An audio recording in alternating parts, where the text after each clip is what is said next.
जय हिंद। शिक्षक दिवस की ढेर सारी शुभकामनाएं।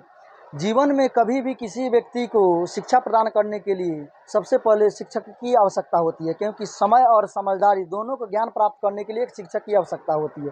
क्योंकि समय रहते समझदारी नहीं हो सकती है, जब समझदारी आती है तो समय व्यक्ति के पास नहीं रहता है। समय और समझदारी दोनों का संतुलन बनाए रखने के लिए एक शिक्षक की आवश्यकता होती है। जीवन में कभी भी शिक्षा प्राप्त करने की प्रारंभिक जो शिक्षक होती है वह माँ होती है, क्योंकि माँ वह अलार्म होती है जो समय के पहले ही आपको जगा देती है।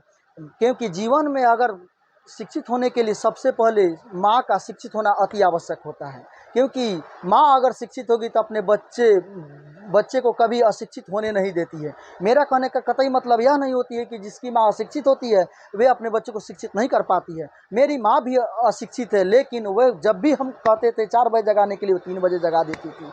माँ वह व्यक्ति होती है जो कोई भी बच्चे को अपने जीवन की सभी सुख सुविधाओं को त्याग कर देने के लिए अपने न्यौछावर कर देती है।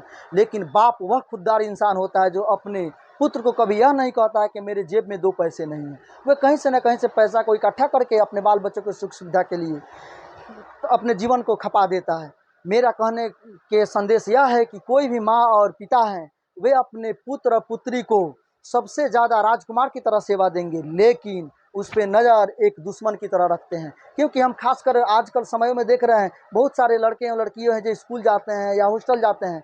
उनके पास जब हॉस्टल या स्कूल से घर वापस आते हैं तो उनके कलाई में घड़ी या महंगे गिफ्ट उनको मिलते हैं, तो वह घर पर आकर कहते हैं कि मेरे दोस्त यह दे दिए। क्या दोस्त उतने बड़े प्राइज का क्या भुगतान कर पाते हैं? नहीं कर पाते हैं। तो माता पिता को अपने बाल बच्चा पर दुश्मन की तरह निगरानी रखना चाहिए। आकर पता करना चाहिए कि कौन व्यक्ति उसे दिया है, जिससे बाल बच्चे भटकते नहीं हैं। और माँ का और पिता को ज़्यादा अपने आवश्यकता के अनुसार बच्चे को पैसा नहीं देना चाहिए, क्योंकि बच्चा बिगड़ने का सबसे प्रारंभिक लक्षण होता है पैसा। अगर किसी बच्चे को 2,000 रुपये की आवश्यकता है, आप 10,000 दे दीजिएगा, बच्चा वहीं से बिगड़ना शुरू कर देता है। क्योंकि जब तक बच्चा अपने जीवन में सफल नहीं हो पाता है, कभी उसके खुले छूट मत दीजिए, क्योंकि अगर जिस दिन खुले छूट दे दीजिएगा तो बच्चा अपने जीवन बर्बाद कर देता है। इसीलिए माता पिता को ही मेरी संदेश है। बहुत सारे शिक्षकों को लोग शिकायत करता है, लेकिन यह बहुत कम पर 2-3% होता है। किसी शिक्षक को आप शिकायत नहीं करना चाहिए, क्योंकि शिक्षक का मतलब एक समुदाय को सूचित करता है। कोई भी शिक्षक को आप शिकायत करते हैं मतलब आप उससे वंचित नहीं रह पाते हैं। थोड़ा विद्यार्थी को भी कहना है कि अपना लेवल थोड़ा ऊंचे रखना चाहिए, क्योंकि टीचर जो है अपने पढ़ाने के लेवल उनका हाई होता है, जिसके कारण बच्चे के समझ में नहीं आता है। और कुछ टीचर को भी यह सोचना पड़ता है कि वो अपने क्वालिटी थोड़ा लो करे कि बच्चों को भी आप आसानी से समझा सकते हैं। क्योंकि शिक्षक को सबसे पहले अपनी यह चीज़ होना चाहिए कि पढ़ाते समय कभी भी किताब को देखकर नहीं पढ़ाना चाहिए, क्योंकि समझाने के समय आप उस पॉइंट को लिखिए, बच्चे को यह एहसास दिलाइए कि टीचर जब इतना जानते हैं तो कैसे है कि टीचर पूरे याद कर पाते हैं।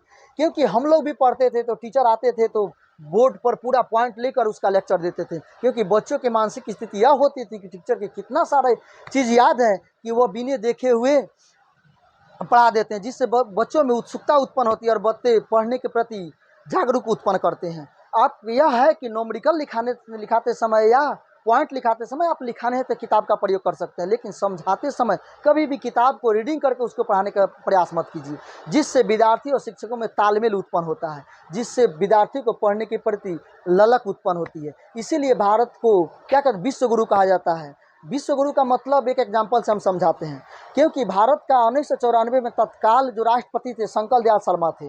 जब उन्होंने 1994 से ओमान की यात्रा पर गए थे तो ओमान के जो राष्ट्रपति थे वे अपने सारे प्रोटोकॉल तोड़कर राष्ट्रपति को स्वागत करने के लिए पहुंच गए थे। प्रोटोकॉल का मतलब होता है कि कोई भी राष्ट्राध्यक्ष होता है, कोई भी राष्ट्रपति को जो रिसीव करता है तो जहाज के नीचे खड़ा रहता है। जब वहाँ आते हैं तो हाथ मिलाकर अपने राजभवन लेकर जाता है, लेकिन शंकर दयाल शर्मा को रिसीव करने के लिए ओमान के जो राष्ट्रपति अर्थात राष्ट्राध्यक्ष होते थे प्लेन में गए थे। वहाँ से उनको स्वागत करके अपने गाड़ी पर बैठकर ड्राइवर को उतार दिए थे और अपने ड्राइविंग सीट पर बैठकर राजभवन में लेकर गए। बहुत सारे पत्रकार ने पूछा कि आप ऐसे क्यों किए, कि आज तक किसी राष्ट्राध्यक्ष का ऐसा स्वागत कभी नहीं हुआ।